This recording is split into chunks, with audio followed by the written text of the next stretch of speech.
Market को देख करके कैसे लग रहा है अभी, क्योंकि जो है रिकवरी तो आती हुई नजर आ रही है। आपको लग रहा है कि स्ट्रॉन्ग रिकवरी है ये? Good afternoon Urvashi ji and good afternoon all the viewers of finance Gyani. देखिए, इतना जरूर कहेंगे जिस तरह से बॉटम बनाने के बाद मार्केट ने कुछ बाइंग दिखाई है, रिवर्सल्स देखने को मिले हैं। रिसेंटली एक लो बना था 23,300 के आसपास का, सॉरी 22,900 के आसपास का, और वहां से अच्छा बाउंस बैक निफ्टी में देखने को मिला है।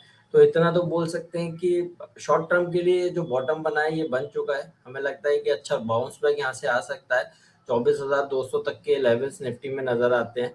देखिए, अभी स्ट्रक्चर जिस तरह के बन रहे हैं 24,200 तक के अपसाइड में निफ्टी दिखा सकता है। तो बिल्कुल कोई भी टिप छोटा मोटा यहाँ से और देखने को मिलता है, बाइंग अपॉर्चुनिटी रहेगा। 24,200 तक के अपसाइड में निफ्टी में नजर आते हैं। चलिए ठीक है, तो यहाँ पर जो है स्ट्रैटेजी भी आपको बता दी गई है, मार्केट में क्या कुछ आपको रख करके चलनी है। सर यहाँ पर हम ये भी समझना चाहेंगे कि क्लोजिंग कहाँ पर एक्सपेक्ट कर रहे हैं हम, और क्लोजिंग के बाद कल के लिए जो मार्केट है उसमें क्या कुछ स्ट्रैटेजी थोड़ी सी हमारे ट्रेडर्स को फॉलो करके चलना है? देखिए, क्लोजिंग तो 800 के आसपास ही मार्केट एक्सपेक्ट कर रहा है, और आज के सेशन में अच्छा बाउंस बैक आ सकता है। अभी भी जैसे हम देख रहे हैं तो लोअर लेवल से बाइंग नजर आती है, तो 23,800 के ऊपर आज के सेशन में क्लोजिंग हो सकती है। देखिए, क्लोजिंग एक नंबर है, ध्यान से सुनिए, क्लोजिंग एक नंबर है। आप ऐसा नहीं है कि 800 पे आई तो बहुत अच्छा हो गया, 805 पे आई या 790 पर आई तो कुछ खराब हुआ, ऐसा नहीं है। मेन स्ट्रेंथ कैसी बाजारों में है, स्ट्रेंथ बहुत अच्छी है, स्टॉक्स बहुत अच्छा बाइंग देखने को मिल रहा है। लोअर लेवल पे आते हैं स्टॉक्स, अच्छी बाइंग नजर आती है। तो ये इंडिकेट करती है मार्केट में जो स्ट्रेंथ बनी हुई है ये कंटिन्यू रह सकती है, और कोई बड़ी बात नहीं है। 23,800 के ऊपर आज हम क्लोज होते हुए नजर आए। चलिए ठीक है, निफ्टी आईटी के बारे में बात कर लेते हैं। सर यहाँ पर भी जो है हमें काफी लंबे समय के बाद रिकवरी आती हुई नजर आई है। कई ऐसे स्टॉक्स भी हैं जहां पर अच्छा बाउंस बैक आता हुआ नजर आया। आपको लग रहा है कि यहाँ से निफ्टी अब अपसाइड जाने के लिए जाएगा, या फिर अभी दोबारा से हमें नीचे की तरफ लेवल्स देखने को मिलेंगे? नहीं, देखिए, आईटी में तो लास्ट, अगर आप 2 हफ्ते के स्ट्रक्चर को देखते हैं तो लास्ट 2 वीक्स से आईटी में कंसोलिडेशन बना हुआ है, और उस कंसोलिडेशन में आप देखिए 22 पॉजिटिव था मार्केट में, इतनी अनसर्टेनिटी, लेकिन आईटी के स्टॉक में कोई फ्रेश लो और मेजर करेक्शन नहीं बने हैं। और जी। जिस तरह से आज बाउंस बैक दिखाया जा रहा है वो कंसोलिडेशन ब्रेकआउट हुआ है, तो ये सराहनीय है। लग रहा है कि यहाँ से और तेजी स्ट्रेच हो सकती है, चाहे वो इन्फोसिस की बात करें, टीसीएस की बात करें, बहुत अच्छे लेवल्स। इनफैक्ट टेक महिंद्रा को देखिए, लास्ट 15 सेशन से बहुत अच्छा कंसोलिडेशन था, आज वो ब्रेकआउट देखने को मिला है। तो आईटी में भी रैली और स्ट्रेच हो सकती है। बहुत ओवर रिएक्शन मार्केट्स ने दिखाया, और इसलिए अब यहाँ पे सारी चीज सेटल हुई है, तो लग रहा है कि यहाँ से और तेजी बन सकती है। चलिए, तो यहाँ से जो है आईटी को लेकर के आउटलुक तो पॉजिटिव होता हुआ नजर आ रहा है। कुछ दर्शकों के क्वेश्चन से शुरुआत कर लेते हैं। क्या स्ट्रैटेजी बन रही है? रॉबिन जी का सवाल है, वीआईपी इंडिया पर एडवाइस चाह रहे हैं। सर यहाँ पर होल्ड करना चाहिए, 357 पर इन्होंने बाय किया है। वीआईपी इंडस्ट्रीज, एक डिस्क्लेमर है, ये स्टॉक पर्सनल मेरे पोर्टफोलियो में है, और ये मैं 2015 से इसको होल्ड कर रहा हूँ।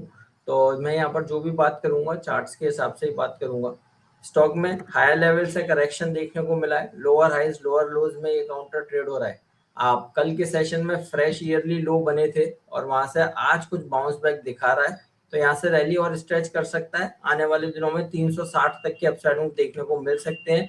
आपके लिए एक स्ट्रिक्ट स्टॉप लॉस रहेगा 329। 329 का कहीं भी ब्रेकडाउन हो, पोजीशन से एग्जिट करने की सलाह होगी। चलिए ठीक है, नेक्स्ट यहाँ पर बातचीत कर लेते हैं एचडीएफसी के बारे में। शुभ जी, ये भी हमारे प्राइम दर्शक है, कह रहे हैं इन्होंने एचडीएफसी बाय किया है 920 पर, तो अभी एवरेज करना चाहिए सर, या फिर अभी थोड़ा सा होल्ड करें?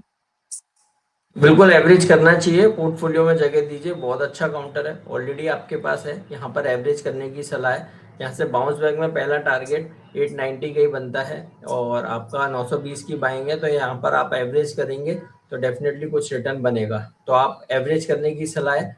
890 के टारगेट्स यहाँ से नजर आते हैं, स्टॉप लॉस रहेगा 820 का।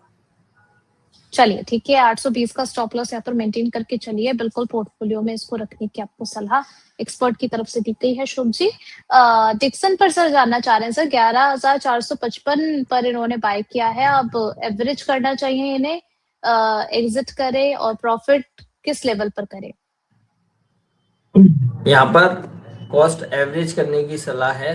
पहला टारगेट यहाँ से 11,700 का बनता है, दूसरा टारगेट 12,500 का। बहुत बुलिश है हम डिक्सन पे, खरीदारी करने की सलाह है। 10,100 के स्टॉप लॉस के साथ बाय एंड होल्ड कीजिए। 11,700 प्लस 12,500 के टारगेट्स डिक्सन में नजर आते हैं।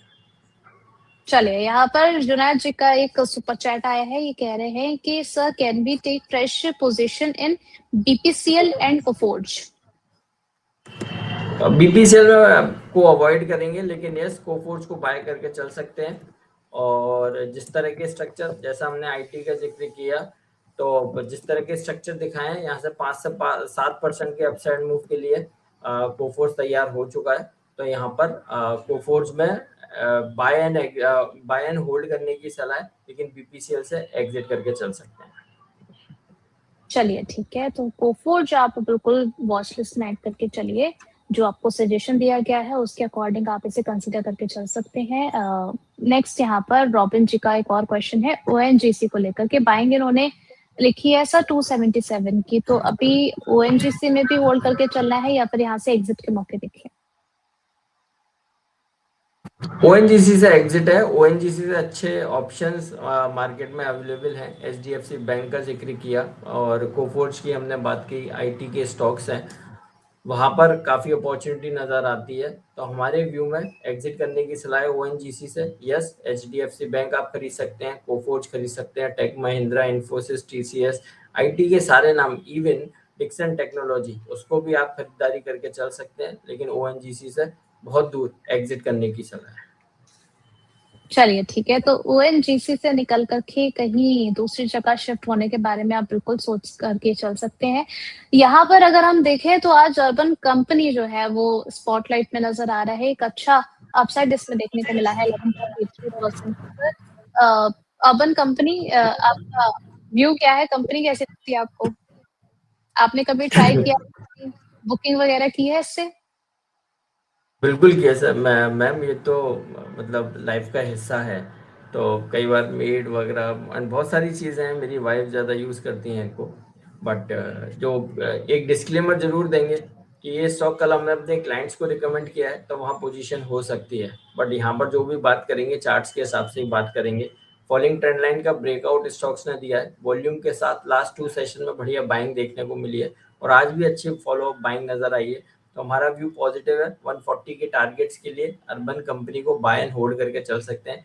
यहाँ पर भी खरीदारी कर सकते हैं। आज हायर लेवल से प्रॉफिट टेकिंग हो गई, ये हेल्दी साइन है। तो 120 के आसपास ट्रेड हो रहा है, यहाँ पर भी खरीदारी करने की सलाह है। 140 के टारगेट के लिए स्टॉप लॉस रहेगा 112 का। चलिए ठीक है, तो अर्बन कंपनी आप बिल्कुल कंसीडर करके चल सकते हैं। नेक्स्ट हम बात कर लेते हैं आईआरसीटीसी के बारे में। यहाँ पर भी आज हमने देखा 2.43% की अपसाइड आते हुए नजर आई है सर। अगर हम पूरा रेलवे सेक्टर देखते हैं तो अगर इसमें हम स्पेसिफिकली आईआरसीटीसी को देखें तो क्या इसको वॉच लिस्ट में ऐड करके चलना चाहिए या फिर अभी थोड़ा सा रिस्की है? नहीं देखिए, रिस्की है और रेलवे के सारे स्टॉक को एग्जिट करने की सलाह दे रहे हैं। हमारी क्लाइंट्स के पास, किसी भी क्लाइंट के पास रेलवे का कोई भी काउंटर नहीं है। अगर आपको इसी सेक्टर में जाना है तो रेलवे से बेटर डिफेंस कंपनीज नजर आती हैं, वहां पे आप पैसा डालिए, वहां पर रिटर्न बनेगा। बट रेलवे के सारे ही काउंटर, चाहे वो आईआरसीटीसी हो, आरबीएनएल हो, आईआरएफसी हो, रेलटेल हो, इन सारे स्टॉक्स को एग्जिट करने की सलाह है। चलिए, तो रेलवे जो है वो बहुत ज्यादा पॉजिटिव नजर नहीं आ रहा है। रेलगाड़ियां आपको भले